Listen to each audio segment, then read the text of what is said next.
Okay, so here are my 3 big choppers that I was doing some testing with recently. I've got a few other big knives and stuff that I'm going to do some more testing with when the weather gets better, but these are the 3 that I've had out recently, and you know, I've got a pretty good idea as far as how they stack up against each other and what I like about each one, and you know, which ones have some advantages over the other and disadvantages over the other, and vice versa, right? So this one here is my Tope Kukri. This is my River JX5, and then this is the Humphrey Retribution. Now this one here is it's a really big knife. It's an absolute tank of a blade. The overall length is quite a bit longer than the other ones. I think the blade length is 11 inches on it. And it's a beast. Like, it's a real beast of a knife. The JX5 is 9 inches, 9-inch blade basically. And the Retribution it's basically a 10-inch blade. The choil takes up some of that cutting edge, so the cutting edge is 9 inches. Overall, the the Kukri, sorry, is 16.5 inches. The JX is 15 and change, 15 and a quarter. The Retribution is 16 inches. So some of the things, like I noticed right away, you know, when you cut, like chop wood and it's the same piece of wood you're cutting, you can get a pretty good idea how one blade performs versus the other. So the Kukri, I mean, I don't want to knock anything here as far as one blade versus the next, because I love them all. But the one thing I noticed with this blade compared to the other ones is it did not bite into the wood nearly as deep as either the JX5 or the Retribution. Now, this blade, you know, if you never used any other knife, you'd use it and go, holy smokes, this thing is really impressive. And it is. But the one thing I do notice with this knife is that the handle, I mean, it's very comfortable to grip, right? It's a big handle, but when I injured my hand there a little bit, I noticed that this was making my pinky quite sore. It's not a real knock on the handle, but it definitely, it feels a little cramped in here for me. If the handle was a bit longer, I wouldn't probably have that same issue with my pinky digging in here. So I do notice that, and that does bother me a bit. And it's narrow, which is not that bad, but I mean, I like a little bit wider blade, and maybe, I mean, a little bit thinner here wouldn't be too bad, but you can get, I mean, it's a nice knife. The edge geometry on this blade is quite thick. I thinned it out on my work sharp. I took it down to 25 degrees. I've got some pictures I can maybe put in another video where I show the difference in the width of the bevel. The other thing with this blade, it being a Kukri, I find that it takes a little bit to learn how to use it in comparison to either of these 2 blades. You pick them up, you swing them, and they do what they're designed to do. It doesn't take any learning curve. This thing, I feel like I could learn how to use it a bit better. And once I, you know, really have some time with it, I can probably speak to that a little better as far as how it should work. There's definitely a sweet spot in here with the blade when you're using it, and it, you know, you get onto that spot and it will do a lot of work with not a lot of effort. If you don't use it properly, it tends to twist a bit. So, you know, if I'm being critical, my criticisms would be that with this style of blade, there is a bit of a learning curve, you know, to using it and hitting that sweet spot. It doesn't bode well to the same kind of attack you'd take on a tree branch with either of these. I mean, these you can hit them as hard as you want and, you know, wail on it, and you don't really have to think about it. I mean, obviously you have to place your hit with the knife accurately and be on target, but you're not really thinking too much in terms of hitting a sweet spot as much as you are with this blade. Now, the edge thickness on this knife is very, very thick. It's too thick for the type of wood that I have here, that I cut with. So I thin this out a fair bit, but it's very thick. I'll try to get that into the right spot. I'm at, and now mind you, I've thinned this out. This was over 90 thou before. We're at 82 thou there. That's very, very thick. Probably a little thinner in here. Yeah, it is. So in this section of the blade, you're down to 69. It was 68. The tip on this blade it's incredibly stout. I've put it through a car hood. I mean, we're over a mil thick on that. Now, that's sheer overkill. I mean, this knife is made out of CPM 3V, and it's very clearly heat treated to perfection. It's performed like, you know, very well. Absolutely no edge damage whatsoever. Even when I put it through that car hood, it didn't even phase it. I do really like this knife. It's beautiful. It's, you know, something that you can beat on till the cows come home, and it's never gonna complain. It's just, it's so tough. I really would like to thin it out a bit. I'm not sure how much I'm gonna, you know, attempt to do that on my own. I might send it in and have it a bit thinned, or thinned out a bit by the maker, which is Dan Tope. These knives are actually a semi-production knife, so they call them a mid-tech. So he actually didn't do the grinding on this. This was done by Bark River Knives, their crew. So Dan contracted with them and had them do the run. So the blades are, I believe, all water jet cut, and the scales are all CNC machined, and everything is put together and ground by the Bark River crew. And it's a little different than obviously the Bark River knives in that the edge is not a full convex. I believe the final, like the secondary bevel there is a convex grind, but it's not a true convex. It's just like an apple seed type grind. Not even an apple seed. It's just it's not a flat V grind really. Now this one here, which is the JX5, and it's also made out of CPM 3V. This thing is thick. It hits like a ton of bricks, and it probably takes the cake as far as being the best heavy chopper. And the handle is very comfortable, like extremely comfortable. I find that little flare with the, you know, the heel of the handle, it's not too aggressive. It's a little more than needed. I mean, I don't know. I mean, people swing hammers all day long and they don't have that, right? They're more similar to the Retribution. So this is more of a, I think, more for looks than function at this point. And the Kukri, I mean, that, I don't know. I wouldn't say that that's more for looks than function. You really don't want this blade flying out of your hand. So for me, it hurt my finger. So I couldn't really use it, whereas I could use these two. My finger's injured, so it's not really the knife's fault. Now, to measure the edge thickness in comparison to this Kukri, now this is quite thin down here.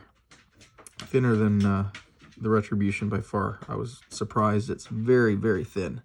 Like, and it's hard. Where do you measure, right? Because it is a full convex. But I mean, there's 18 thou, right? That is very, very fine. But let's say I measured up there, which is, you know, about, it's even further up as far as, you know, in comparison to the how wide the bevel is there on the other knives. I mean, 37 thou. So this thing actually is thinner than the Retribution. There's 40 thou, right? 42. The tip, which should be ground the thickest. I mean, if I get it in a similar spot, same thing, 40. So this thing is ground perfect for me, and the type of wood that, you know, trees and stuff that we have around here, that is perfect. That's absolutely, you know, spot on. We have a lot of softwoods and cedars and different things like that. So these really thick grinds that are you know, better suited to maybe a hardwood, don't work well with the types of trees that we have here. They're quite springy and soft, so they absorb a lot of that energy and deflect rather than, you know, the blade doesn't cut in and bite near as deep. So these, you know, finer grinds with a little bit shallower edge geometry work way better for where I'm at. I mean, your mileage may vary, obviously. 36 though, right? So tip looks like it's got a bit of a wider bevel, which is what you would want because there's not as much metal behind it. So 44.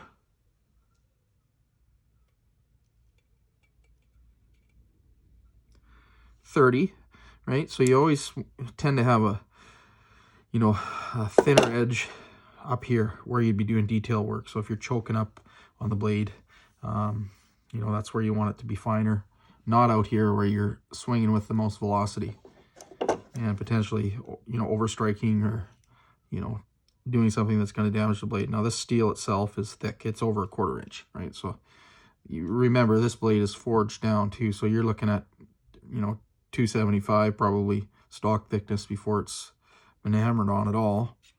The JX5 is a little thinner, 220. Okay, mind you, all these thicknesses and stuff are overkill for these. They're, you know, you're dealing with CPM 3V, which is just incredibly tough stuff. So this one, same thing, 1/4 inch thick. Yeah, it's quite a trio of steel there. Now I'm gonna go do some chopping with these things when the weather gets better, and I'm gonna, you know, compare them in real time.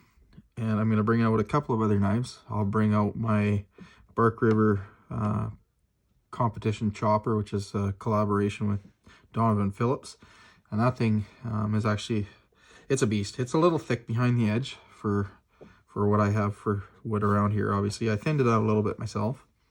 I've got a Bark River Grizzly that I'm gonna bring out as well. I feel that that would probably perform very well here. It's got nice thin edge geometry. Now, I mean, it's not thin to the point where it's delicate, right? These are all, you know, really tough, stout knives. I've got another one here. This is another piece of art, in my opinion. It's the Humphrey gunfighter. I've got 2 of these. Now that's another good size knife. It's quite suitable for this type of work. It's not as heavy of a chopper, obviously, as these 3 blades are, but a very, very good, packable, manageable knife, and gorgeous to look at as well. That blade there is in 1095, which we all know is a very, very good steel when it's done right, and being a Humphrey knife there, it is done right. Yeah, where else we got? I got some other stuff here I can pull out, but these are definitely, you know, 3 of the biggest, you know, most badass choppers I've got in my stable of knives. That, along with my big Donovan Phillips chopper, would be the other one here. And yeah, just give me 2 seconds. I'm gonna go pull that. I'm not gonna stop the video. I'll keep talking. I'll go grab that knife and I'll show you in comparison.